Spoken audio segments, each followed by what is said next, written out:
Vamos dar continuidade essa manhã ao estudo que foi proposto dentro da carta de Paulo aos Filipenses, a igreja de Filipos. Vamos abrir a palavra em Filipenses 2, a partir do versículo 19. Se você trouxe a sua Bíblia, ou se não trouxe, você pode acompanhar também pela projeção. Diz assim a palavra do Senhor, versículo 19: Espero no Senhor Jesus enviar-lhes Timóteo brevemente, para que eu também me sinta animado quando receber notícias de vocês. Não tenho ninguém que, como ele, tenha interesse sincero pelo bem-estar de vocês, pois todos buscam os seus próprios interesses e não os de Jesus Cristo. Mas vocês sabem que Timóteo foi aprovado porque serviu comigo no trabalho do Evangelho, como um filho ao lado de seu pai.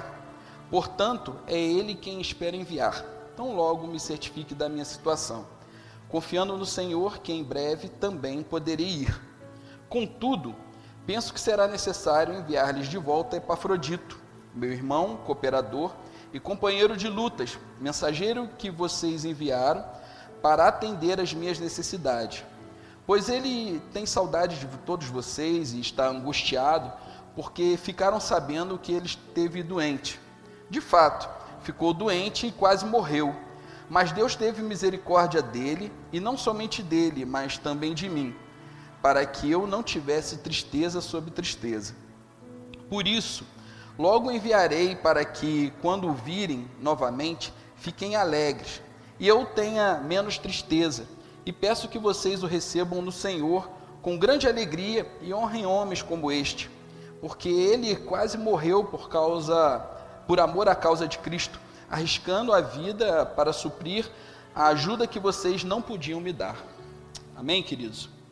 Vamos orar mais uma vez? Pai, em nome de Jesus, a sua palavra por si só é rica, abundante, abençoa as nossas vidas, e pedimos, ó Pai, que a iluminação da tua palavra venha abençoar os nossos corações mais uma vez essa manhã, que possamos entender, abrir a nossa vida e sair daqui, ó Pai, ativados pela tua palavra, para, Senhor Deus, realmente sermos úteis na obra, sermos úteis, ó Pai, naquilo que o Senhor aprouver para nossas vidas. Muito obrigado, Senhor Deus, e pedimos que somente o teu Espírito fale através de nós essa manhã, em nome de Jesus. Amém.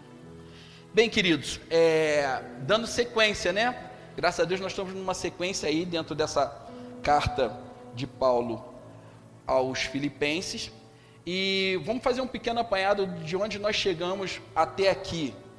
Nós vimos que essa é uma carta, assim como o pastor falou, como ele não poderia, como o Arthur também não poderia ir ao velório, ele enviou uma carta. Isso era algo comum na época, e Paulo recebeu, através de Epafrodito, o suporte das suas necessidades, enviados pela igreja de Filipos, pois ele estava preso na cidade de Roma. Então nós vemos que ele escreve uma carta, assina essa carta junto a Timóteo. O pastor Ricardo fez essa introdução no início, né, desse estudo, e logo depois, seguido a isso, Paulo escreve a eles se apresentando, escreve a eles também orando, agradecendo as ofertas, agradecendo o envio de Epafrodito, e nessa sequência ele começa a falar, foi o que nós pudemos expor da última vez aqui, falar sobre as condições dele na prisão, falando, olha, vocês fiquem tranquilos, porque mesmo eu estando preso, o evangelho não para de avançar. E nessa oportunidade ele falou da sua condição, das suas oposições, das suas dificuldades e das suas expectativas com relação à sua vida, o que seguiria após a condenação ou a liberdade dele. Seguido a isso, ele começa a falar, ele entra numa outra área, porque primeiramente ele falou do avanço do evangelho mediante o seu ministério em Roma. E agora ele vai falar do avanço do evangelho por intermédio dos filipenses. E aí ele começa falando sobre um fato muito interessante, que foi sobre a unidade. O pastor Tiago veio falando primeiro sobre viver de uma maneira digna. Vocês podem acompanhar aqui, a partir do capítulo 1, versículo 27, do 27 ao 30, através do pastor Tiago, ele falou sobre como viver de uma maneira digna do evangelho. Logo depois nós tivemos o Edivaldo, nessa mesma sequência, falando sobre a verdadeira unidade. Nós temos tudo isso lá na nossa playlist, eu gostaria que os irmãos pudessem voltar e acompanhar isso, né, no canal do YouTube da igreja. Depois de falar sobre unidade, vem um texto maravilhoso, né, que é o capítulo 2, do 5 ao 11, onde o Jansen pôde falar sobre a humilhação e glorificação de Cristo. E finalizando até o ponto que estamos, nós tivemos o pastor Vantuí falando sobre obediência, um chamado à obediência, pegando do versículo 12 ao versículo 18. Tudo isso é um compêndio de textos que vem explicando como desenvolver o avanço do Evangelho pela visão de Paulo para a igreja de Filipos. E aqui nós chegamos nesse texto, onde ele vem mostrando como vai ser esse avanço, exemplificando pela sua própria vida, enviando 2 servos que têm essas características, que vivem de uma maneira digna, que vivem em unidade, que são humildes e que são obedientes à palavra de Deus. Então nós podemos dividir praticamente em duas características. As características, né, o perfil de Timóteo e o perfil de Epafrodito. Então vamos começar aqui pela parte 1, no versículo 19, ele diz aqui, espero no Senhor Jesus enviar-lhes Timóteo brevemente, para que eu também me sinta animado quando receber notícias de vocês. Quem era Timóteo? Timóteo era um jovem que nesse caso já era um experiente jovem, né, que foi apresentado a Paulo em sua segunda viagem missionária. Provavelmente na primeira viagem missionária Paulo evangelizou a cidade de Listra, né, a cidade na região da Galácia, a cidade de Timóteo. Houve a conversão da sua mãe, da sua avó, e elas na segunda viagem puderam apresentar a ele. E ele ministerialmente ele adota a vida de Timóteo. E Timóteo já acompanha ele nessa segunda viagem missionária e já pega uma pedreira pela frente, pois ele esteja presente na primeira visita de Paulo a Filipos como missionário. E ali você pode acompanhar lá no livro de Atos, que não foi uma coisa muito fácil, onde Paulo e Silas foram presos e teve toda aquela situação que já foi exemplificada na introdução do livro. Então Timóteo era conhecido da igreja de Filipos, né? E Paulo também quer enviar Timóteo, não só por ele ter sido conhecido, mas também porque ele tinha muita gratidão pelo envio da igreja, possivelmente da igreja de Filipos, em ter enviado Epafrodito. Epafrodito foi o melhor, eu acredito que era o melhor que Filipos tinha para ir ao socorro de Paulo. E Paulo, em retribuição, também quer enviar Timóteo. Enviar Timóteo por quê? Porque na carta enviada, no relato, não na carta, mas no relato trazido por Epafrodito sobre as condições da igreja, lá provavelmente eles tinham problemas que precisavam de um acompanhamento de uma liderança forte, de alguém que o representasse. E Paulo estava impedido de ir a Filipos, socorrer aquela igreja, ajudar pessoalmente aquela igreja, pois ele estava preso em Roma. Então nós temos esse primeiro, nesse versículo 19, ele dizendo, olha, novamente ele fala aqui, espero no Senhor enviar-lhes Timóteo brevemente, para que eu também me sinta animado. Por quê? Paulo acredita que Timóteo seria o seu melhor representante nessa circunstância, e mais à frente ele vai explicar o porquê. No versículo 20 ele diz, não tenho ninguém como ele, que tem interesse sincero pelo bem-estar de vocês. Paulo deixa claro que não deseja enviar somente o seu preferido, mas alguém que fosse útil, né, a estar ali juntamente com a igreja de Filipe. Paulo sabia do problema que poderia ser gerado caso ele enviasse um líder neófito, um líder imaturo para aquela situação e para o problema daquela igreja.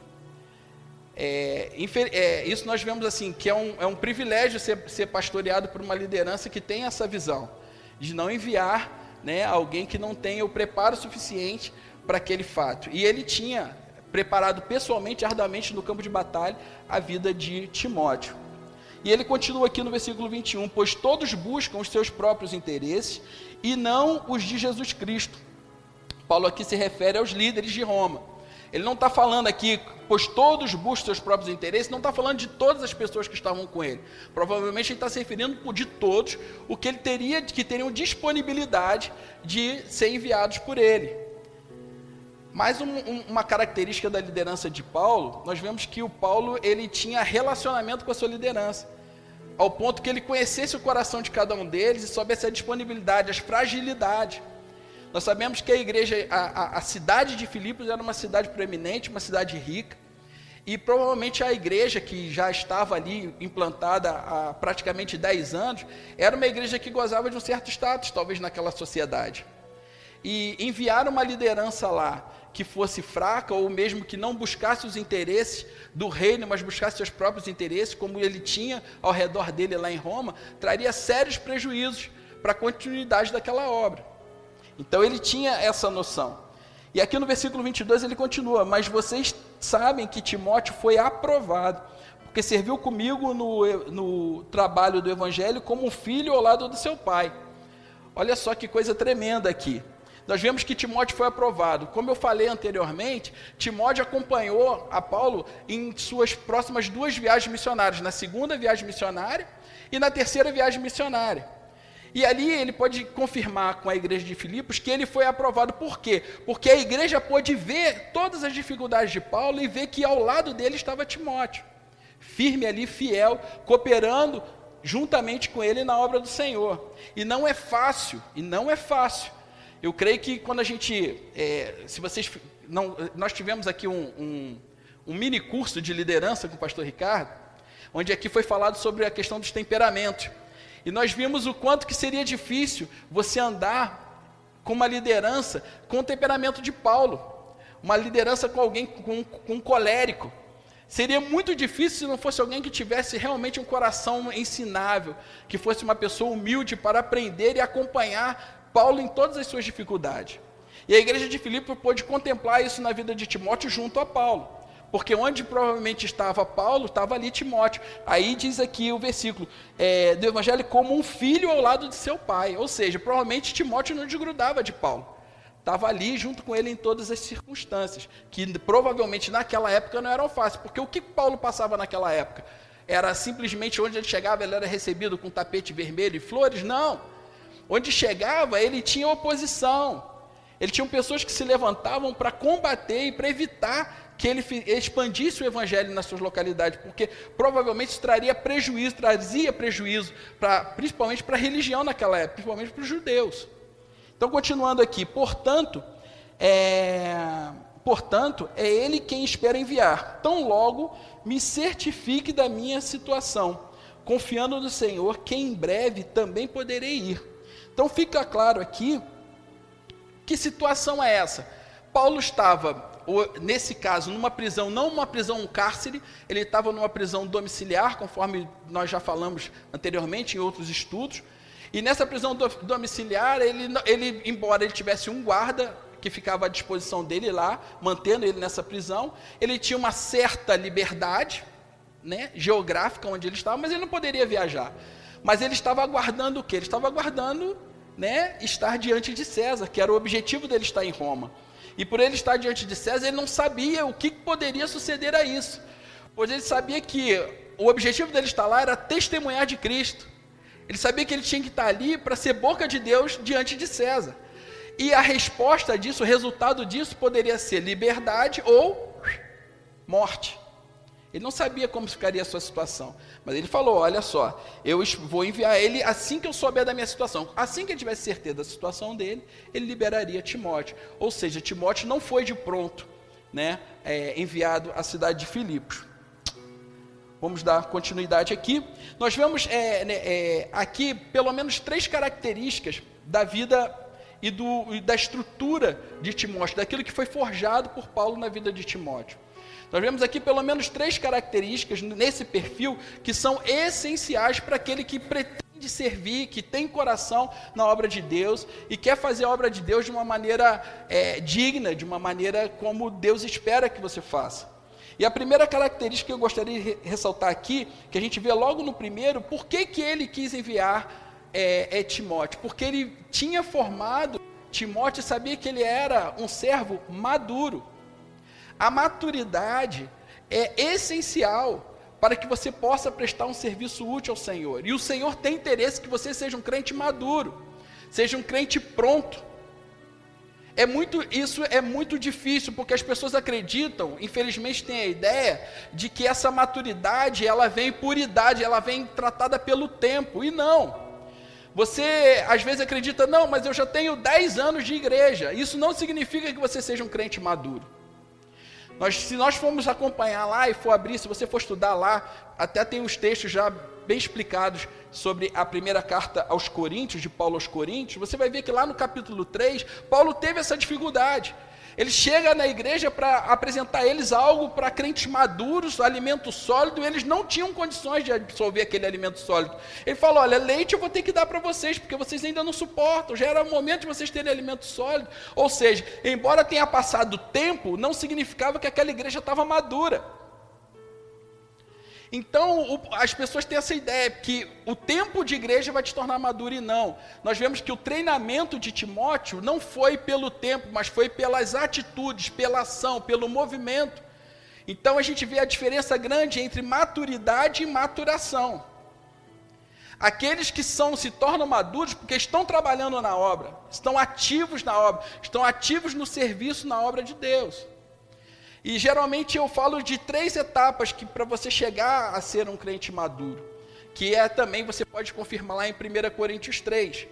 Quando ele fala que você precisa de leitinho, eu falo da primeira fase, que é a fase da dependência. É a fase onde você encontra, você vem para Jesus, você chega na igreja, você nasce de novo.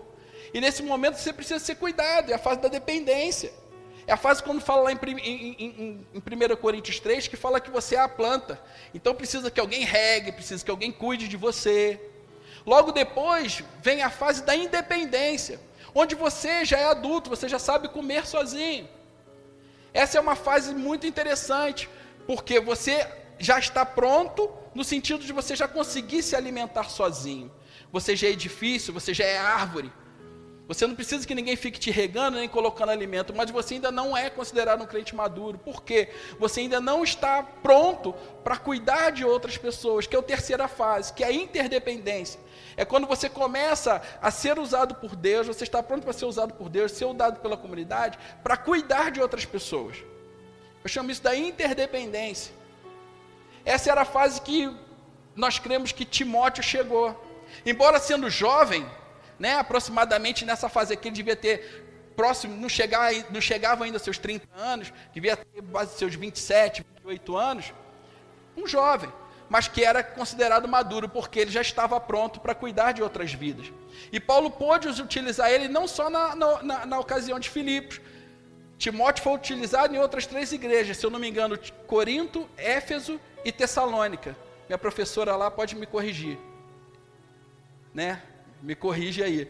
Então, outras 4, pelo menos em 4 situações, Paulo pôde utilizar Timóteo como seu representante, na igreja de Éfeso, na igreja de Corinto, na igreja de Tessalônica e na igreja de Filipos.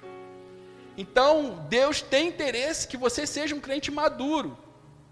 Essa era uma característica importante na vida de Timóteo. A segunda característica que nós vemos, que também foi até comentada na palavra do pastor Vantuí, e que quando o pastor Ricardo orou, ele citou essa palavra, é o altruísmo. Uma outra característica importante no perfil do servo do Senhor, daquele que quer ser útil na igreja do Senhor, é ser altruísta. O que é ser altruísta? É o contrário do egoísta.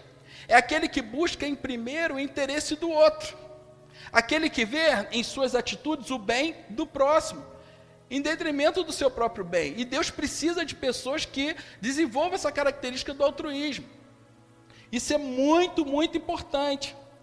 Porque existem momentos, queridos, na nossa vida, no desenvolvimento do nosso ministério, que Deus precisa te usar em situações que você vai precisar abrir mão da sua própria zona de conforto, você vai precisar abrir mão, muitas das vezes, do seu bem-estar, em prol da obra. Muitas das vezes você vai ter que abrir mão em ter até um aparente prejuízo para que algumas situações da obra e do objetivo de Deus ande adiante.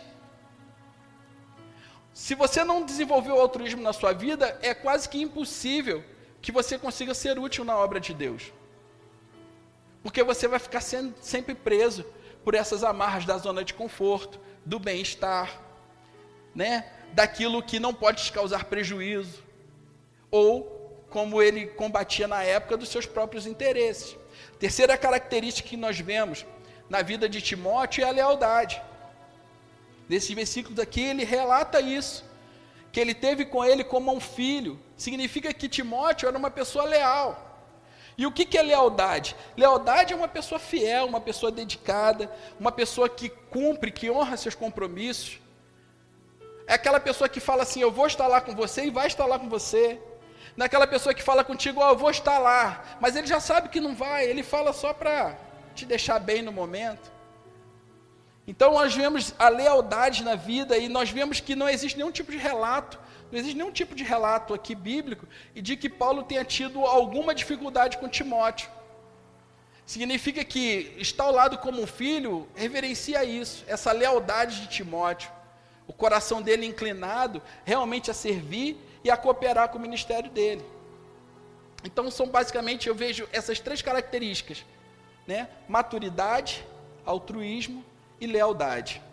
Seguindo aqui, versículo 25, a gente já entra na parte 2 e a gente vai falar aqui um pouquinho sobre a questão do envio de Epafrodito. Como já tínhamos falado antes, Epafrodito foi o melhor da igreja de Filipos para que fosse enviado para Paulo. Mas ocorreram alguns problemas que houve a necessidade que Epafrodito fosse novamente enviado de volta para a sociedade de Filipos, que nós vemos aqui. Contudo, penso que será necessário enviar-lhes de volta Epafrodito, versículo 25, meu irmão, cooperador e companheiro de lutas, mensageiro que vocês enviaram para atender às minhas necessidades. Epafrodito foi essa representação do carinho da igreja de Filipos, e essa postura de uma igreja saudável é de sempre enviar o melhor para a sua seara, é semear o melhor. Filipos semeou o que ele tinha de melhor para a vida de Paulo, para participar, para sustentar. Nós vemos aqui nas palavras dele o quanto representava Epafrodito junto a ele. Aqui não refere, não nos fala o tempo que Epafrodito ficou junto com Paulo, mas nesse tempo foi muito importante para Paulo, porque ele fala que ele era, olha, meu irmão, cooperador, companheiro de lutas, mensageiro que vocês enviaram para atender as minhas necessidades, ou seja, para ser o quê? Suporte no ministério de Paulo. E aqui ele continua, pois ele tem saudade de todos vocês, está angustiado porque ficaram sabendo que ele esteve doente. Queridos, eu procurei pesquisar qual era a distância entre a cidade de Filipos e a cidade de Roma, onde estava Paulo. Mais ou menos, aproximadamente 1.300 quilômetros. Eu não sei naquela época, pelo transporte, embora a gente sabe que aquele era um período de Pax Romana, ou seja, de paz romana, onde Roma pôde construir estradas e vias que ligavam as cidades, mas mesmo assim eu tenho certeza que não existia uma Ferrari para levar, um avião para levar de um lugar a outro. Era utilizado o animal mesmo para fazer esse trajeto, e como passa também numa parte de mar, também os barcos. Eu fiz uma viagem, a minha última viagem grande, que eu dirigi bastante, foi saindo daqui até Brasília, 1.000 quilômetros, né? Aproximadamente.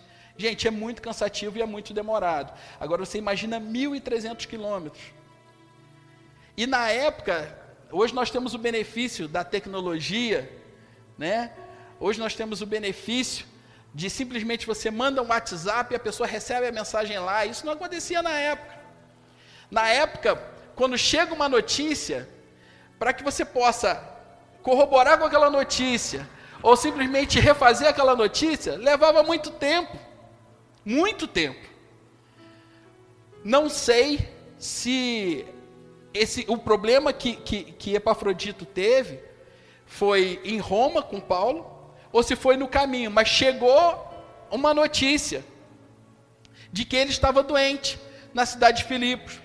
E isso com certeza angustiou os irmãos, porque a gente também não sabe como chegou essa mensagem lá, embora tenha sido grave a situação. Mas isso trouxe o quê? Angústia ao coração de Epafrodito. Não angústia por ele estar doente, mas como que aquela igreja estava sofrendo por não ter notícias dele. E ele continua aqui do versículo 27. De fato ficou doente, quase morreu, mas Deus teve misericórdia dele, e não somente dele, mas também de mim, para que eu não tivesse tristeza sobre tristeza. Não sabemos como que se deu a cura de Epafrodito. Porque nós sabemos que Paulo, por várias vezes, foi usado com o poder do Espírito Santo para curar pessoas. Não sabemos se Deus usou Paulo, Paulo colocou a mão sobre Epafrodito, ou se foi um processo de cura. Mas nós sabemos que Deus teve misericórdia, ele reconhece isso aqui, né? Que ele ficou bom, e ele queria prontamente que a igreja de Filipos soubesse disso daí. E ele continua no 28, por isso, logo enviarei, para que quando virem novamente, fiquem alegres, e eu tenha menos tristeza. Paulo se entristecia, porque ele também, junto com Epafrodito, sabia da angústia da igreja de Filipos, por não ter notícias de Epafrodito. E provavelmente Epafrodito foi a pessoa que levou essa carta, e apresentou essa carta a Filipos. Então, resolvendo aí esse problema. E ele manda alguma recomendação com relação a Epafrodito, aqui no versículo 28 e 29, ele diz, e peço que vocês o recebam no Senhor com grande alegria, e honrem a homens como esse, porque ele quase morreu por causa de Cristo, arriscando a vida para suprir a ajuda que vocês não podiam dar. Aqui Paulo está dando uma recomendação do quanto nós devemos honrar aqueles que têm trabalhado na obra do Senhor, aqueles que têm servido. A igreja de Filipos tinha a seguinte postura de sentir junto. Era uma igreja empática com os seus servos. Eles sentiam as suas angústias, eles sentiam as suas tristezas, e eles sabiam que eles deveriam, a recomendação de Paulo é que eles deveriam honrar, se alegrar por ter ali à sua disposição servos que eram úteis e que estavam dispostos a dar sua própria vida. E o interessante aqui é que eles referenciam que ele arriscou sua própria vida por amor à causa de Cristo. Ele sabia que o serviço de Epafrodito junto a Paulo era para honrar também a causa de Cristo em Roma. Então, muitas vezes, nós não identificamos isso na vida dos nossos irmãos que estão servindo, que estão atuantes na igreja, que estão, de alguma maneira, se doando para a obra. São irmãos dignos de honra. Por quê? Muitas das vezes, eles abrem mão da sua própria vida, porque eles identificam que ali eles estão servindo a causa do Senhor. E nós podemos ver aqui, assim como nós vimos em Timóteo, também 3 características muito importantes. Só que as primeiras 3 características é quem está sendo preparado. São as características de quem precisa estar preparado para o envio. Não somente o envio missionário, mas para o envio do serviço da obra do Senhor. E nós sabemos o prejuízo que nós temos pessoas não maduras, não preparadas, não altruístas, não leais dentro da obra. Nós tivemos alguns irmãos aqui pôde compartilhar comigo de uma experiência desagradável numa outra comunidade, onde enviaram uma liderança que não estava preparada. Não era ruim, mas não estava preparada para estar com aquela comunidade ali. E o prejuízo foi muito grande para todos nós. Então nós sabemos disso, essas são as características. Em Timóteo nós vemos a característica que nós devemos buscar para estar preparados para a obra. Mas nós vemos aqui que quando somos enviados, quais são as características que você precisa ter na obra? E nós vemos aqui a primeira delas, que você vê lá no primeiro versículo, versículo 25, quando ele fala assim, meu irmão cooperador. A primeira característica que eu vejo aqui em Epafrodito é que ele cooperava com a obra de Deus, ele cooperava com o serviço de Paulo. O que é cooperar? Cooperar é operar junto, é aquele que estava do lado. Cooperador é aquele que assume a sua função como se fosse dele. E ele está junto contigo ali na obra. Ele não é um fazedor de tarefas, aquele que precisa ser comandado, aquele que precisa você falar com ele, você tem que fazer isso, isso e isso. Que ele é um robotizado, não. É aquele que entende o que precisa ser feito, sabe para onde você está indo e ele vai junto com você. Ele é um cooperador. É aquele que você tem a certeza de que você pode contar. É o cooperador. E como precisamos de cooperadores hoje na igreja, cooperadores em todas as áreas, sempre. Pessoas que estejam procurando os ministérios da igreja, falando assim, o que eu posso ser útil? Eu estou vendo que precisa disso, vamos lá, vamos junto. Porque quando você tem uma comunidade da igreja, e você tem uma só pessoa realizando uma função onde para muitos, fica pesado. Mas se você tem 2, 3, 4, você vai ficando mais leve, você vai ficando mais alegre de servir quando você tem cooperadores. A segunda característica que nós vemos na vida de Epafrodito é que ele fala aqui companheiro nas lutas, companheirismo. Quando você vai para servir, você tem que ser companheiro. O que é ser companheiro? Ser companheiro é ser amigo.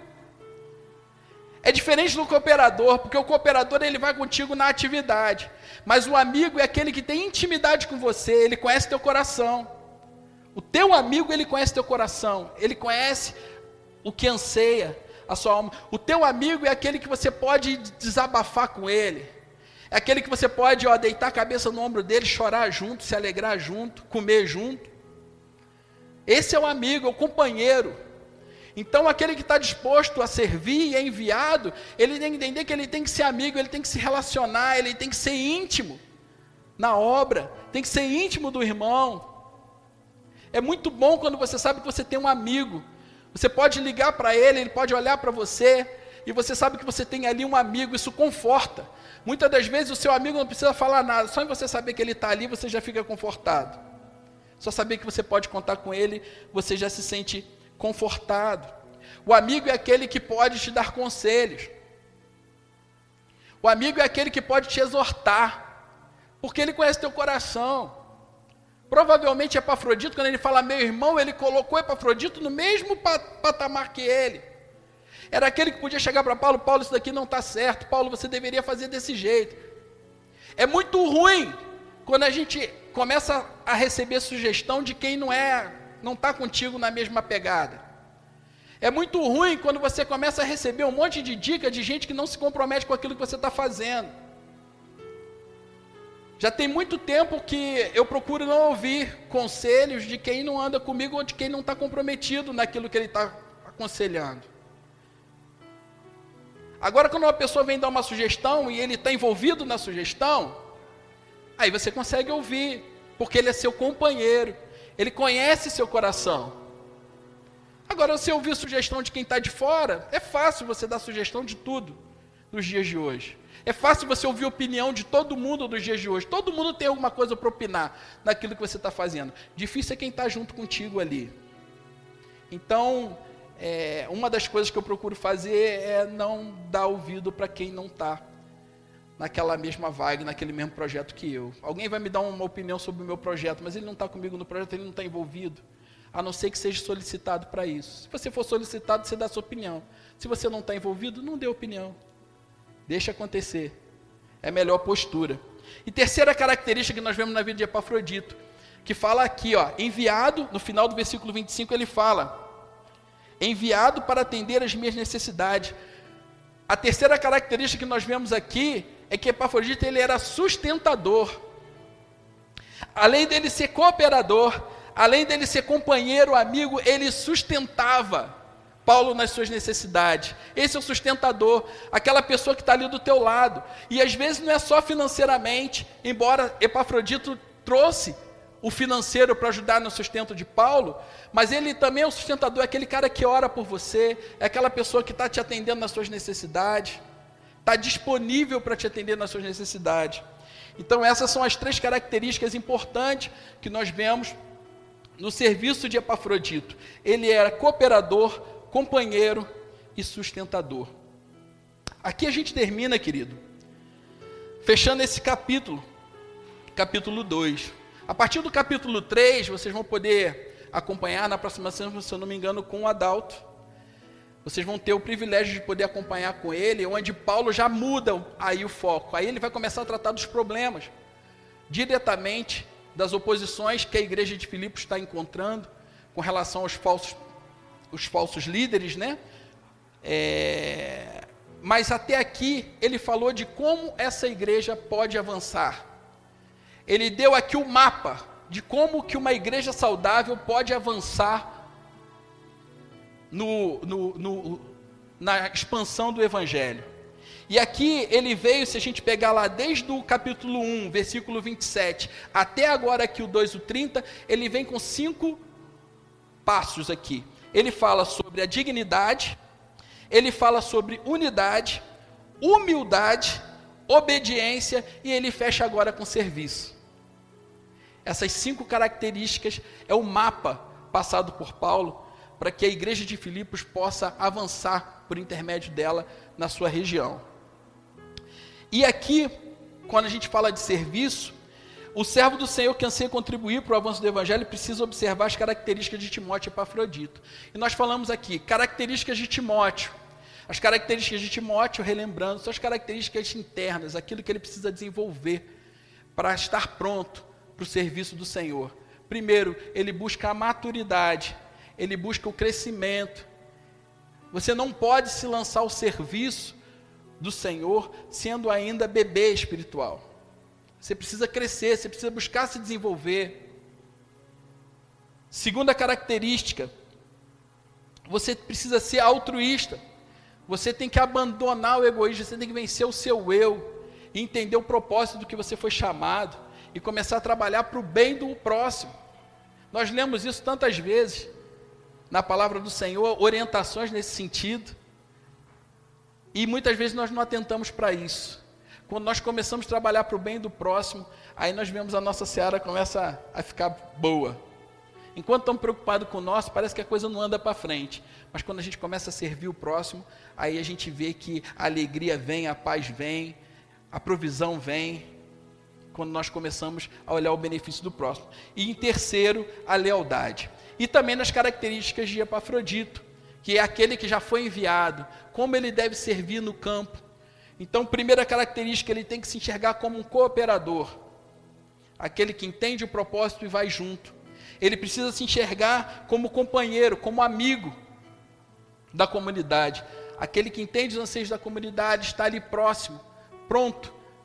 E também ele precisa ser sustentador. Você quer ser um servo operante, você também precisa sustentar com oração, sustentar com as habilidades que o Senhor te deu, e sustentar também financeiramente.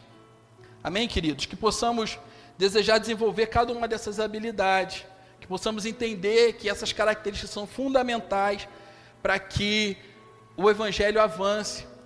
Você quer ser útil na obra do Senhor, querido? Você quer estar habilitado para a obra do Senhor? É necessário que possamos atentar para tudo isso.